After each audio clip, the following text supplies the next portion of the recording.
ভাবে ঢেকে দিতে হবে বেশিক্ষণ, যেটা যাতে আলুটা সিদ্ধ হয়ে যায় বা কচুটা।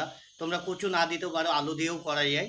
সাধারণত আলু দিয়ে মশলা দিয়ে, আর বাড়িতে যদি মানে মিক্সার মেশিন থাকে তাহলে ওর ভিতরে কাঁচা লঙ্কা, আদা, অল্প একটু পরিমাণে আদা, জিরে দিয়ে পেস্ট করেও তোমরা রান্না করতে পারো, ওটাই আরও ভালো হয়।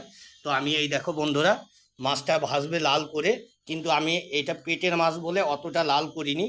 এটা মানে তেল, পুরোটাই তেল। তো আমি একটু গরম হলেই দিয়ে দেবো, তো রান্নাটা খুব বেটার হবে। এটা তেল। তো চাকাগুলো দেখো এত সুন্দরভাবে ভেজেছি। তো কাশ্মীরি লঙ্কা দেওয়ার কারণ হচ্ছে তোমাদের কালার, তরকারি একটা কালার লাগে না, এর জন্য আমি দিয়েছি। তো তোমরাও দিতে পারো। এবার আমি একটু নুনটা চেখে নিলাম, দেখো আমার তরকারি কালারটা। এরপরে মাছটা ছাড়বো, আমি তোমাদের সেটাও দেখাচ্ছি। একটু নুনটা পরিমাণ মতন আমি দিইনি, স্বাদ মতন লবণ, তোমরা যেটা খাও।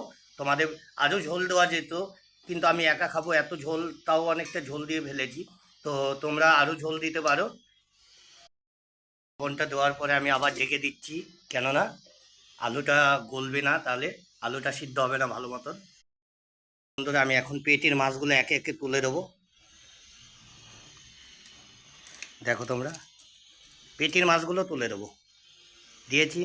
খুব তেল, নাহলে আরও তেল হয়ে যেত। এই দেখো পেটের মাছটা দিয়েছি। এবার দেবো হালকা মাছের ঝোল মশলা। মাছের ঝোল মশলা তোমরা যে কোনো দোকানে পেয়ে যাবে।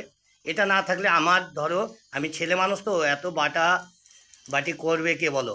তো আমি এই মানে রেডিমেড মশলা দিয়ে রান্না করছি, কিন্তু আশা করি খারাপ হয় না আমার সবজি রান্নাগুলো। তো তোমরাও এভাবে করবে। নেড়ে আমি আবার ঢেকে দিলাম। আস্তে করে হালকা করে একটু নেড়ে দেবো, নাহলে মাছগুলো ভেঙে যাবে। তো